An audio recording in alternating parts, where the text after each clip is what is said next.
is America's Constitutional Convention. The Mark Levin Show. Call in now. 877-381-3811. By the way, quickly, Just the News, which is John Solomon's new project, outstanding website, Just the News, and Scott Rasmussen got together and did a poll.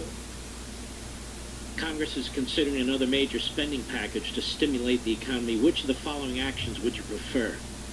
36% spend whatever it takes on medical research to prevent or limit the damage from the coronavirus. 28% put as much money as possible in the pockets of Americans hurt by the downturn. 13% repair and expand America's infrastructure. 13%. So in addition to massive deficit spending with an infrastructure project, the vast majority of Americans don't even support it, at least not now. So it's a political dead letter. Really, really ridiculous. Peter Pry, how are you, my friend? Very good. Always glad to be on the Great Ones radio show. Thank you for being an EMP warrior. Well, thank you. I am an EMP warrior, and so should everybody else. Briefly tell us again, what does that mean? Well, an electromagnetic pulse can be caused by nature by a solar superstorm. We're particularly concerned about a once-in-a-century solar superstorm like the 1859 Carrington event that can knock out electronics all over the whole world if something like that were to happen today. Take down the electric grid, telecommunications, transportation, food and water, and basically end electronic civilization. This can also be done by the high-altitude detonation of a nuclear weapon. North Korea can do it, China can do it, Russia can do it. There are even specialized nuclear weapons for super EMP attack that can destroy even the best protected military forces that we have right now. So with a single nuclear weapon, basically detonated in space, you could put an EMP field, electromagnetic field, over North America, and it would fry the electric grid, take down the telecommunications, and paralyze our military forces, creating the possibility for winning a nuclear war with a single weapon. And it's not the Hiroshima or Nagasaki type nuclear war, because if you were on the ground directly beneath the explosion, which is happening maybe 100 kilometers over your head, it's in the vacuum of space. That you wouldn't hear the blast. There'd be no radioactive fallout reaching the ground, no other effects. The only thing that happens is the EMP.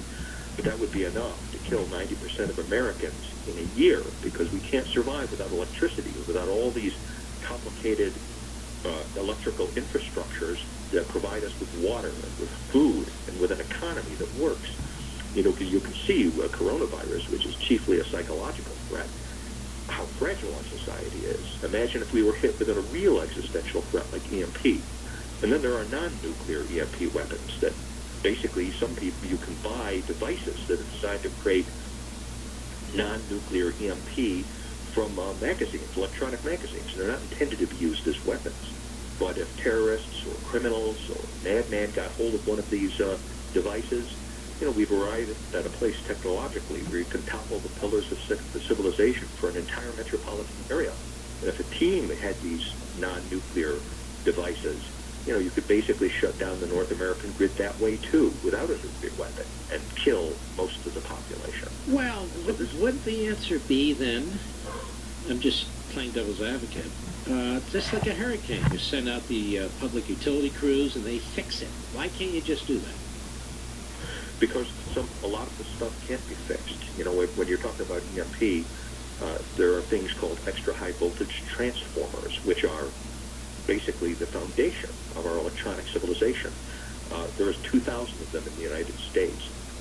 It takes 18 months to build just one of them. The whole world production capability of these EHV transformers is less than 200 a year. And so it would take 10 years to replace all of the EHV transformers. And that's just one component. There are things called SCADAs. These are supervisory control and data acquisition systems. There's millions of them, not just in the electric infrastructure, but even traffic lights, for example, are run by them. Refrigeration systems, the big regional food, the way natural gas flows. These things would be destroyed. They're particularly vulnerable to EMP, and they'd be destroyed in massive numbers. We wouldn't be able to repair the grid in time to stop mass catastrophe. And things like trucks and automobiles won't work.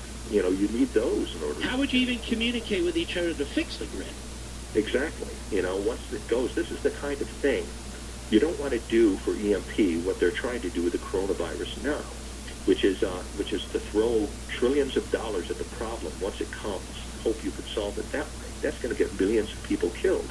An ounce of prevention is worth a pound of cure. Well, let's talk about an ounce of prevention. What can be done and what's the cost? President Trump is the first president who has heeded the scientists and strategists who've been warning for 20 years that we need to protect against this.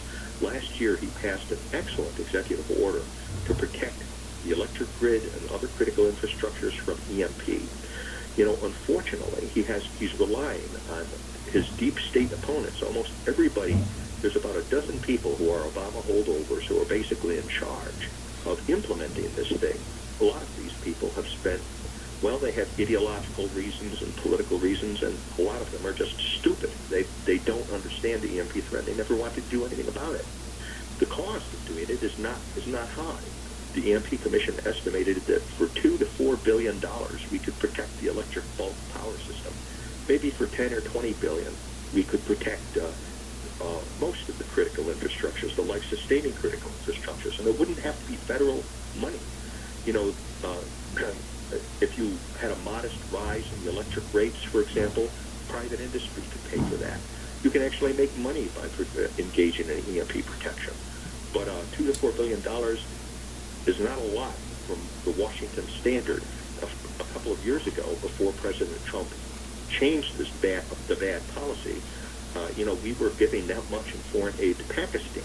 And he terminated that because Pakistan is not our friend, and was actually was harboring Osama bin Laden. But if we took the money that we were giving every year in foreign aid to Pakistan and spent it on the security of the American people, we could harden the electric grid. How about this, Peter Pry? They just passed bills that empowers the government to spend $6.7 trillion loans, and now they want to spend another $500 billion. And after that, we have infrastructure. Has anybody come to you and said, when we decide to build roads and highways and byways and airports, maybe we'll put a few billion aside to protect the electrical grid? Has anybody mentioned that to you? There were people in the National Security Council when the EMP Commission existed. This is back. I'm talking about now. No, not right now. Nobody has come to us and said that. We're hoping that they will think of that, because that would definitely be a good investment. Do you think that's better than a few roads in Podunk somewhere? Absolutely. It could save our electronic civilization. If we lost 90% of our population, if we lost 2/3 or half of our population, we would basically cease to exist as a society. And that's what what the adversaries want. China, Russia, North Korea, Iran would all like to see the United States go away and be removed as an actor from the world stage. Do you think now that the population sees what's taking place here, that it would be much easier to rally the American people around a $2 to $4 billion, even $10 billion expenditure that would ensure that our lives that we know it, in terms of electricity and so forth, would continue to go forward? I don't think it would take more than a 10-minute discussion. I should think not. The American people have a lot more common sense and logic. William F. Buckley once said he'd rather be governed by the first 100 names in the New York City phone book than by the permanent elitist bureaucratic class we have here in Washington.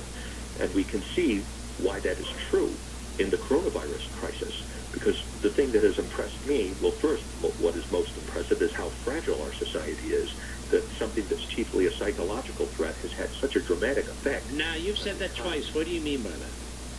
Well, the coronavirus is basically, in the end of the day, is going to be not much more deadly than the flu, in my estimation. It's not a real biological warfare pathogen like genetically engineered anthrax or genetically engineered smallpox that has a mortality rate of 90%. And we were supposed to be spending decades and billions of dollars being prepared for biological warfare. An intelligent high school student would know that if you're doing that, you need to have billions of surgical masks. You need to be prepared in terms of pharmaceuticals. You need to have hundreds of thousands of ventilators stockpiled. But none of that was there. The NIH and the CDC failed catastrophically in the responsibility to protect the American people, as did the Department of Defense, I would add. There's a Deputy Secretary of Defense position that is charged with biological defense. And all of them failed. It took President Trump personally intervening to try to save America. But I'm all for that. But now they need to follow up and do something about it. Yes, that's right. And, unfortunately, he followed their advice in shutting down the economy. I definitely think that was the wrong thing to do because the threat, was never... Actually, though, he hasn't. It's these governors. But what's bothering me is these governors are listening to two doctors. Right. Who believe you got to wring out every single case of a virus, basically, before you can open up the economy. These same people are the ones who caused the problem in the first place by failing to be prepared. And they certainly didn't have the tests ready, did they?